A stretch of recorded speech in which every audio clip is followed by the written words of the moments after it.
ವಿಶೇಷವಾಗಿ ಏನಂದರೆ ಹೇಳಿದ್ನಲ್ಲ, ತಾಯಿ ಶಕ್ತಿ ಸ್ವರೂಪಿಣಿ, ಕ್ಷಿಪ್ರ ಪ್ರಸಾದವನ್ನು ಕೊಡ್ತಕ್ಕಂಥವಳು.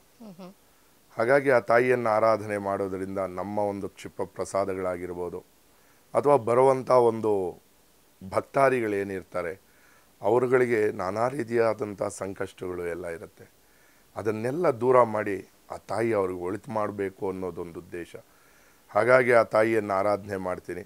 ನಾನು ಈ ಬೆಂಗಳೂರು ನಗರದ ಗಿರಿನಗರದಲ್ಲಿ ಕಾರ್ಯಸಿದ್ಧಿ ಆಂಜನೇಯ ಸ್ವಾಮಿ ದೇವಸ್ಥಾನ ಇದೆ, ಮೈಸೂರು ದತ್ತಾಶ್ರಮ ಅವ್ರದ್ದು. ಅದರ ಪಕ್ಕದ ರಸ್ತೆಯಲ್ಲೇ ನಮ್ಮ ಮನೆ ಇದೆ. ಮನೆಯಲ್ಲೇ ಒಂದು ರೂಮಿನಲ್ಲಿ ಆ ತಾಯಿಯನ್ನು ಸ್ಥಾಪನೆ ಮಾಡಿದ್ದೀನಿ. ಯಾಕಂದರೆ ಆ ಜಾಗದಲ್ಲಿ ಅದನ್ನು ನಾವು ನಮ್ಮ ಮಲಗುವ ಕೋಣೆ ರೂಮ್ ಅಂತ ಇಟ್ಕೊಂಡಿದ್ವಿ. ಆನಂತರ ಆ ಸ್ವಪ್ನದಲ್ಲಿ ಆ ತಾಯಿ ಬಂದು, ಇಲ್ಲಿ ನಾನಿದ್ದೀನಿ, ನನ್ನನ್ನು ಇಲ್ಲಿ ಪ್ರತಿಷ್ಠಾಪನೆ ಮಾಡು ಅಂತ ನನಗೆ ಸ್ವಪ್ನ ಆಯಿತು.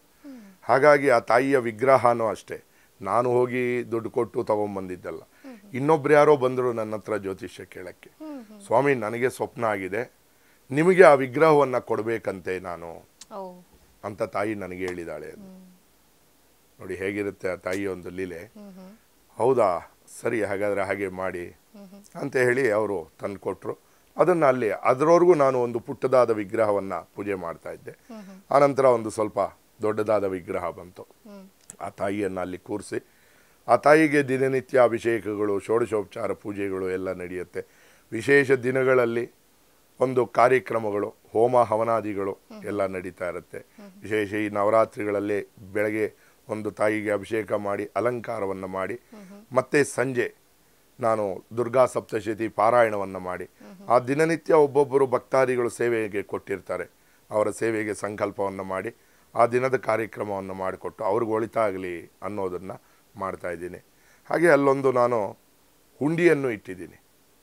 ಯಾಕಂದರೆ ದೇವರು ಸ್ವಾಮಿ ದೇವಸ್ಥಾನ ಇಟ್ಟಿರ್ತೀರ ನೀವು ಹುಂಡಿ ಅಂತ ಅಂದ್ಕೊಳ್ತೀರ. ಬಟ್ ಆ ಹುಂಡಿ ವಿಶೇಷ ಏನಂದರೆ, ನಾನು ಅಲ್ಲಿ ನನ್ನ ಹತ್ರ ಜ್ಯೋತಿಷಕ್ಕೆ ಯಾರು ಬರ್ತಾರೋ ಅವ್ರ ಹತ್ರ ನಾನು ಇಷ್ಟು ಕೊಡಿ ಅಷ್ಟು ಕೊಡಿ ಅಂತ ನಾನು ಕೇಳೋದಿಲ್ಲ. ಅಪಾಯಿಂಟ್ಮೆಂಟ್ ಆಗಲಿ, ಫೀಸ್ ಆಗಲಿ, ಇಷ್ಟೇ ಅನ್ನೋದಾಗಲಿ ಇಲ್ಲ, ಖಂಡಿತ ಇಲ್ಲ.